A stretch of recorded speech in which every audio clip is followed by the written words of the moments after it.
Chers amis, Erev Tov ou Beshem Hashem, Naaseh ve Natzliach, on est ce soir, le jeudi 26 du mois de octobre, et puis nous sommes déjà passés au Yudbet du mois de Cheshvan. Et Ratson, que cette étude y a allé, juste un instant, excusez-moi, voilà. Donc je suis racheté par Suzy Léa et Jean Eli Chemis, pour l'élévation de l'âme de leur maman, Rebecca Chemis Bat Sarah. Roi Hashem, Tenachena Began Eden Elion, Vechol Shorvot Imah Bichlal, Arachami Basilichot Vechen Yehi Ratson Nomar Amen, Tienishmatat Zorachaim, puisque ce soir c'est sa Askara, avec quel Bezrat Hashem, cette étude, Yalet Nishmata, Kezoar Araki Abashamaim, et merci à Suzy et à Jean d'avoir acheté ce chiour. On pensera, avec leur permission, à tous nos soldats, on pensera à une grande réfouach lema pour tous les malades d'Israël, on pensera à toutes ces personnes prisonnières, malheureusement, sur la bande de Gaza, en espérant qu'ils reviennent dans de bonnes conditions, les plus vite possible à la maison, dans la chaleur et l'amour de leur famille. Be'ezrat Hashem Yitbarach, et on commence tout de suite cette première étude. Nous sommes dans la paracha de Lech Lecha, une paracha qui se divise en beaucoup de sujets différents. Je ne sais pas exactement compter, mais il y en a vraiment beaucoup, pour lesquels il y a lieu de la cime lève. Donc on va apprendre de cette paracha 3 enseignements à partager ensemble. Le premier, c'est Avram Avinu, Alav Shalom, qui commence avec une épreuve très difficile. Avraham, on lui demande de partir de chez lui, du contexte qu'il a fait grandir, de l'endroit qu'il a vu se dévoiler après la fournaise ardente, Lech Lecha. Va pour toi. On a fait beaucoup de cours sur ce mot Lech Lecha que je vous conseille de voir sur Torah Traim. Quoi qu'il advienne, Avram ne part pas seul, il est accompagné de son beau-frère et de son neveu, Lot, fils de Haran, puisque Lot est aussi le frère de Sarah et Menou. Et puis voilà que commence une situation très ambiguë, puisque Lot, voyant que Abraham n'a pas de descendance et qu'il est hariri, c'est-à-dire il est stérile, estime que c'est son seul proche parent, en fin de compte, qui serait l'héritier de la terre que Dieu a promis à Abraham au début de cette paracha. Lech lecha el haaret asher areka, vers cette terre que je veux te montrer, car je veux te la donner. Kelecha et tenena, toi et ta descendance, en parlant de Yitzhak et Yaakov, comme ça figurera 57 fois après dans la Torah. Et non pas toi Ishmaël ou toi Esav. Ou frère, en conséquence de cela, Lot va mal agir.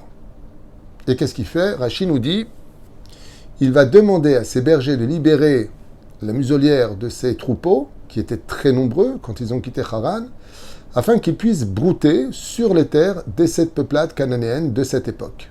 Car Israël s'appelait Canaan. Et voilà que Avram Avinu a un gros problème avec l'identité de Lot. Pourquoi? Parce que Lot est physiquement ressemblant à Avram comme 2 gouttes d'eau, physiquement. Mais au niveau de l'âme, comme le ciel et la terre. Et donc, bizarrement, la conduite d'Abraham va nous mener à une grande réflexion. Il va dire à Lot, choisis ton chemin. Si tu veux aller à droite, moi j'irai à gauche. Si tu veux aller à gauche, moi j'irai à droite. Et les sages s'étonnent énormément en nous disant, mais Akadosh Baruch Hu, il t'a promis la terre à toi.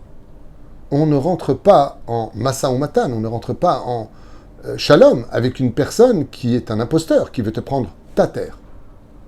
Et dans le cas échéant, comme c'est un peu le cas de nos territoires occupés ici, par un peuple inventé de toutes pièces qu'on appelle les Palestiniens, j'ai pas honte de le dire, c'est historique, il n'y a aucune insulte. Peuple sans aucune racine historique. On veut nous prendre notre terre. Top, c'est. Aval, Avram Avinu, lui, dans son contexte, contrairement à Yoshua bin Nun, qui va mettre les points sur les i, va négocier avec Lot. Et il lui dit, si tu vas à droite, je vais à gauche. Mais attends, mais t'es qui, Lot?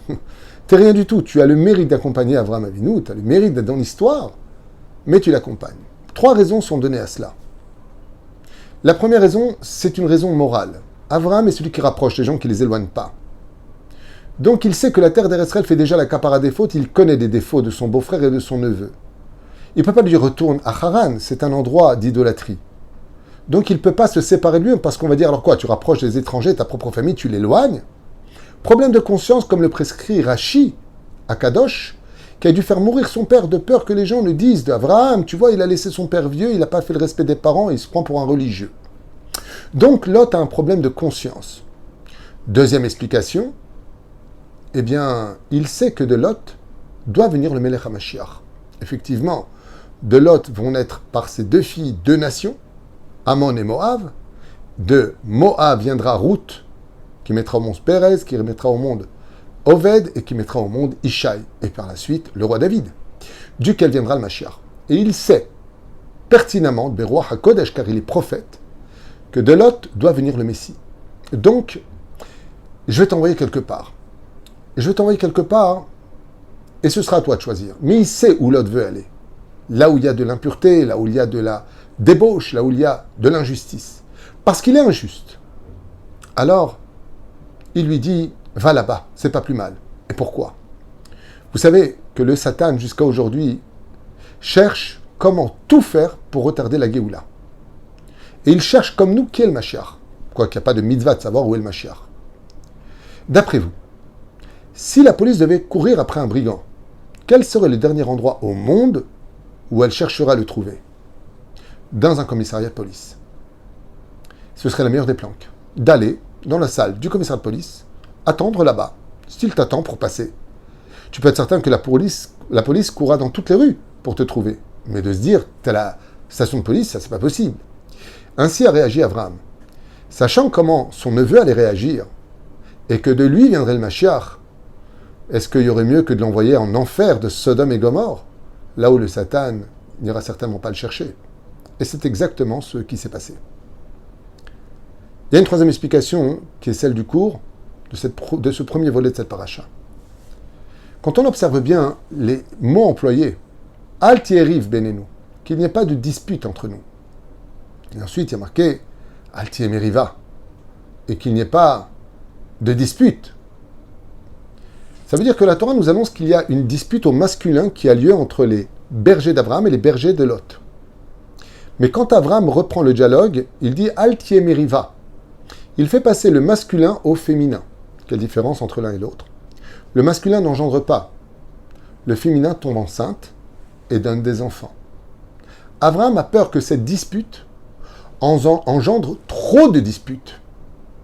Donc pour éviter les conflits, comme on est de la même famille, de toute façon, tu vas te noyer tout seul dans ton propre verre. C'est comme cette population palestinienne qui a créé le Hamas et qui eux-mêmes aujourd'hui souffrent d'être les boucliers humains du Hamas. Ou alors sont d'accord avec eux, pour certains. Et quoi qu'il advienne, quand tu veux, d'une certaine façon, te piéger, alors tu t'auto-pièges jusqu'au bout. Au frère Avraham Avinu alav shalom, qu'est-ce qu'il fait? Eh bien, il propose une chose, une trêve des disputes. Et on avait de se disputer. Si tu veux aller à droite, moi j'irai à gauche. Et si tu veux aller à gauche, alors moi j'irai à droite. Kipchuto. On raconte une histoire qui s'est passée à propos de deux associés qui...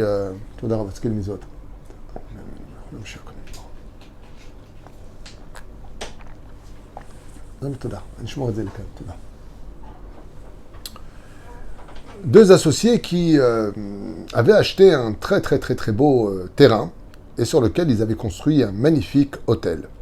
Et puis voilà qu'au fur et à mesure du temps, ils ont commencé à se marier, puis les femmes ont commencé à influencer les associés, travailler plus que lui, pour qui il se prend, t'es pas son ouvrier, et hop.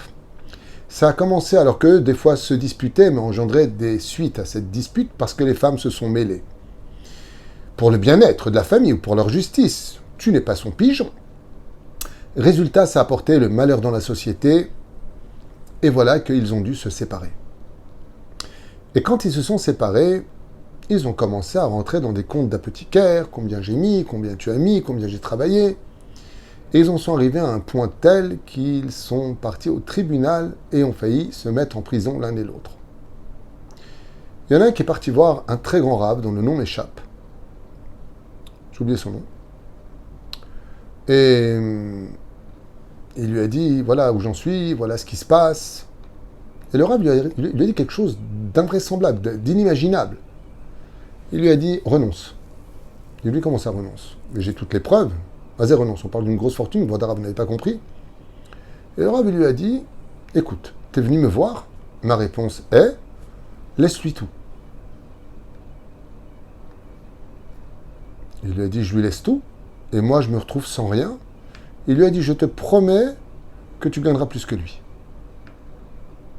Il a embrassé la main du Rav. C'est un Rav Ashkenaz, je ne me rappelle pas le nom, le méchané. Je suis désolé, je ne me rappelle pas. Et il vient le voir, il lui dit, au fait, il n'y aura pas de procès entre toi et moi. Le terrain et l'hôtel, je te les laisse. Fou de joie. Ah, tu reconnais tes torts. Hein, hein. Je lui dis, pourquoi tu te disputes? Je te dis que je te le laisse. Il signe. Il signe les papiers et il s'en va. Et voilà que il commence à travailler, il ouvre une affaire. Il avait quand même un peu d'argent de côté. Et en 1 an, il vient voir son Rav et lui dit, je me suis tellement enrichi Kvod Arav que j'ai fait en 1 an ce que je n'ai pas fait en 20 ans d'association avec mon associé, qui d'ailleurs, j'ai entendu, où son hôtel aujourd'hui est super endetté.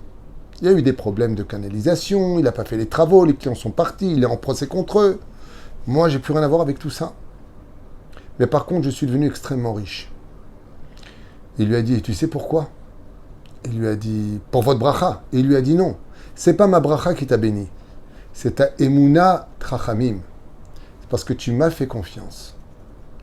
Ainsi, comme c'est marqué dans la paracha que Dieu bénit Abraham, il lui dit, moi je te donne cette terre. Alors qu'est-ce qu'il en a à faire de l'autre qui lui dit, c'est aussi ma terre, t'as pas d'héritier? À quoi ça sert? Abraham, il a emunat Hashem.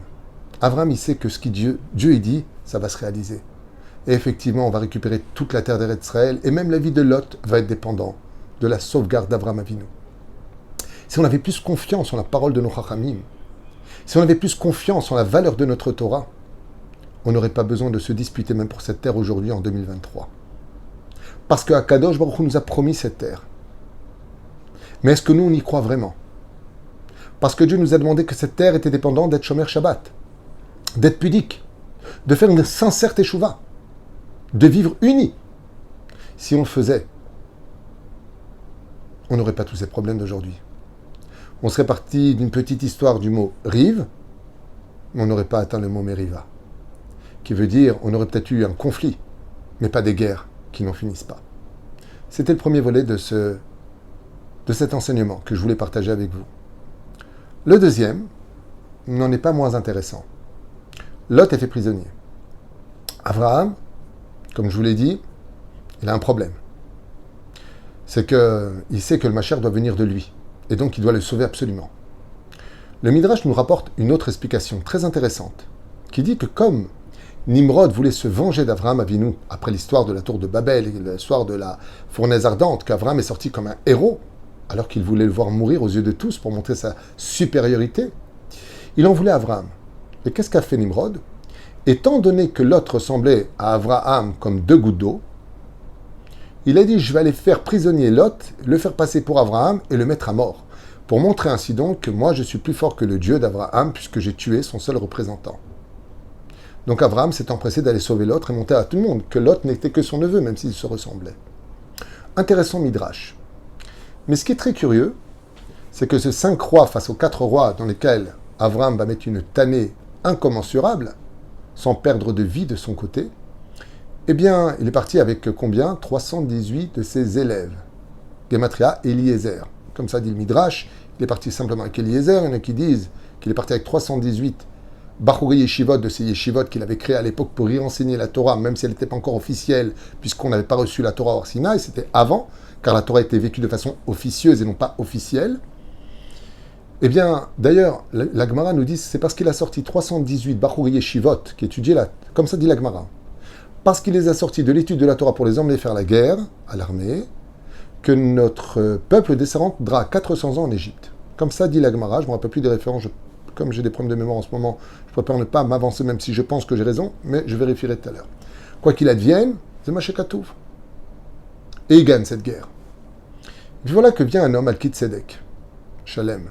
Qui est Malkit Tzedek? Rachid nous dit c'est Shem. Il vient avec du pain, il vient avec du vin. On a vu poser la question, il manque du boursin. Ça veut dire quoi? Il vient avec du pain, il vient avec du vin. Quel rapport? Écoutez bien ce que nous disent nos Chachamim. comme c'est marqué, Malki Tzedek Melech Shalem, Oti Lechem Veyahin, Bechule Veivaïcheu. Et il a béni. Au sage de nous dire, mais je ne comprends pas, vous savez que ces deux éléments, le pain et le vin, sont les deux éléments principaux de toutes les fêtes juives. Il n'y a pas une fête sans pain et sans vin, ce qu'on appelle Seudat Mitzvah, le Kiddush. Tu te maries, tu fais une Brit Mila, tu fais ce que tu veux, peu importe, Shabbat, Yom Tov, toujours du pain et du vin. C'est comme ça que ça se passe chez nous les Juifs. Et on pose la question, on va dire, mais quel rapport entre une guerre et sortir du pain et du vin, alors qu'il y a eu des morts? C'est parce que les gens ont dit, tu voyais, Avraham Avinu alav Shalom, en fin de compte, ce n'est pas un homme de paix, ce n'est pas un homme qui résout tout par le dialogue, il est des fois obligé de verser du sang, comme il a tué toutes ces armées-là, pour libérer une seule personne. Tant de vies de perdues pour une personne. Donc Avraham a un peu perdu de son statut aux yeux des autres. Et Malki Tzedek, Melech Malki Tzedek, il est venu, il les a donnés à Avraham, du pain et du vin. Et quand se sont assis les rois, alors qu'Avraham subissait une épreuve très difficile, celle du partage du butin qui était très important, il refusera. En disant, je ne veux ni la lanière d'une sandale, par laquelle on aura le mérite par la suite de mettre les téphilines, car il a renoncé au monde matériel pour mettre les téphilines, ni une frange pour laquelle nous mettrons le talit. Les Chachamim nous disent que Malki Tzedek a pris la défense d'Avraham devant les rois qui ont dit à Avraham, en fin de compte, tu n'es pas un berger de paix, tu es aussi un homme de guerre. Et Avraham a répondu, des fois, pour faire la paix, il faut faire la guerre. Des fois, pour obtenir une paix réelle, il faut donner une tannée à ses ennemis. Sinon, ils ne comprennent pas. Parce que des fois, c'est le seul langage qu'ils comprennent. On ne fait pas d'omelette sans casser des œufs. Donc, je fais tout pour éviter. Mais si je n'ai plus le choix, alors j'agis. Très bien. Seulement, il y a un très très bel enseignement qui est donné ici et qui dit qu'effectivement, le pain, avant d'être du pain, c'est du blé. Dans la bénédiction, Zebor et Peri Ha'adama. Il vient de la terre. Mais qu'est-ce qu'on fait? On transforme. Et quand on le transforme, il devient Motzi Lechem Minaretz, la reine des solides. À Motzi Lechem Minaretz, quand tu le fais, tu ne fais plus les brachot sur le repas. Il lui dit ainsi je suis.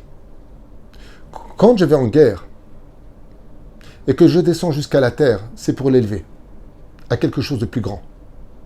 Ainsi donc, on apprendra que c'est pas parce que le premier juif de l'histoire était un homme de bonté, gentil, qui a accepté toutes les négociations depuis 1948, et que 1948, c'est la date de naissance d'Abraham Avinu depuis la création du monde. Il est né en 1948.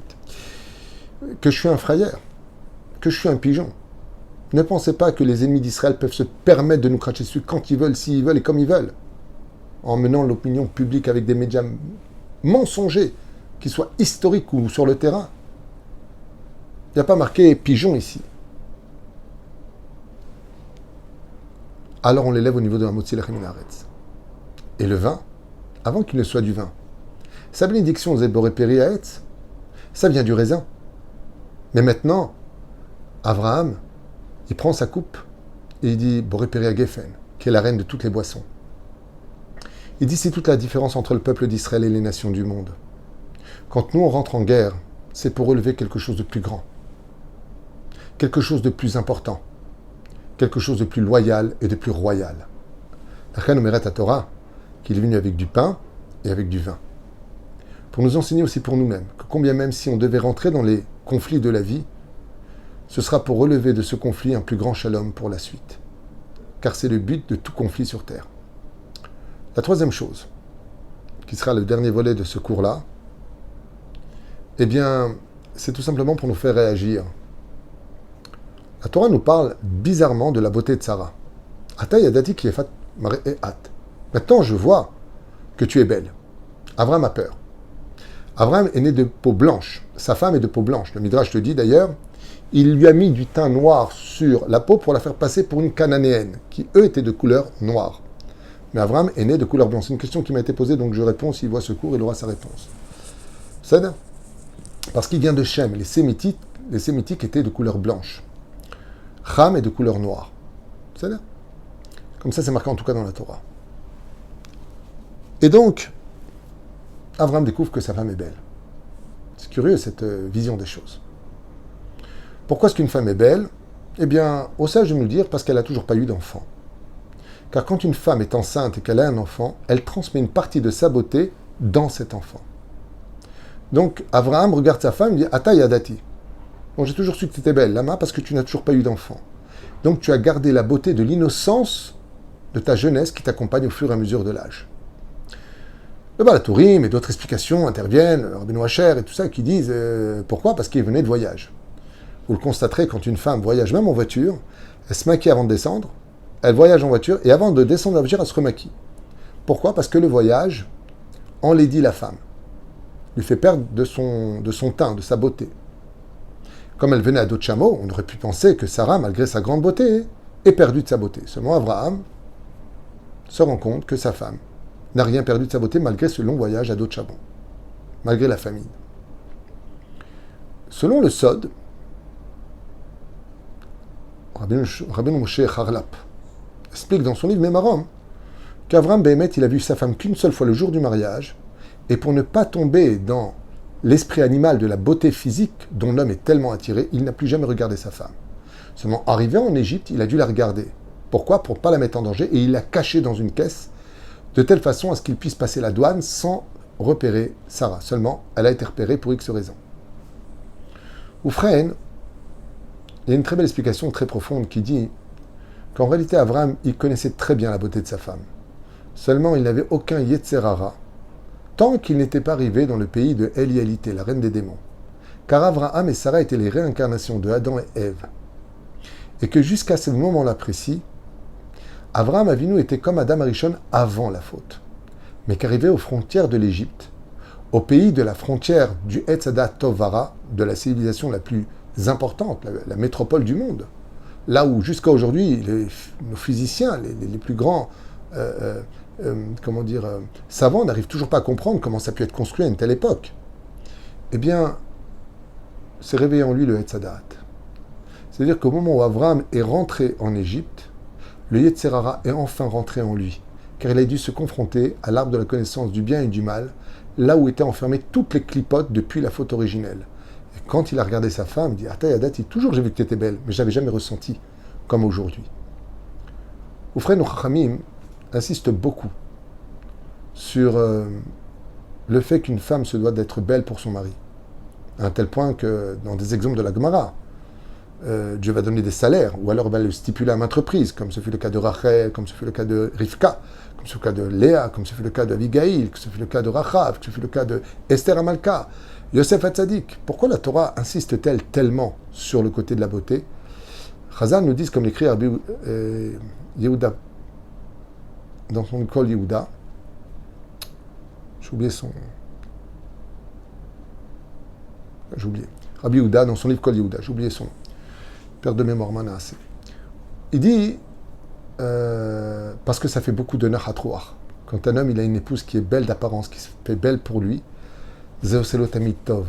Et Abraham remercie sa femme de toujours être belle à ses yeux, de toujours s'arranger pour lui, de toujours être à la hauteur, parce que l'homme et la femme sont un couple, même s'ils sont deux, voire trois, car il y a lui, il y a elle, et puis il y a eux. Et c'est un message universel pour toutes les générations de savoir combien ça fait toujours du bien à un homme qui a ce côté animal en lui. Ata Yadati. Maintenant j'ai su, Bémet, combien tu étais belle. Ça veut dire que Sarah, on aurait pu penser d'elle, dit les Chachamim, que comme elle arrive en Égypte, c'est un pays de débauche, elle va s'en médire, elle va se faire moche. Mais elle a dit, c'est hors de question que je me protège sur le dos de mon mari. Mon mari, il ne faut pas qu'il faute. Mon mari, il faut qu'il soit fier de moi. Mon mari, il faut qu'il m'aime. Alors même face au danger, je resterai toujours belle. Et c'est ce que lui dit Abraham. Ainsi donc, il la cacha. 3 enseignements, Bezrat Hashem à retenir, alors qu'il y en a encore beaucoup d'autres à voir derrière. Baruch Adonai Leolam, Amen, Ve'amen, V'shinzke le Shabbat Shalom Vorach, et un grand shalom sur terre le plus vite possible. Amen.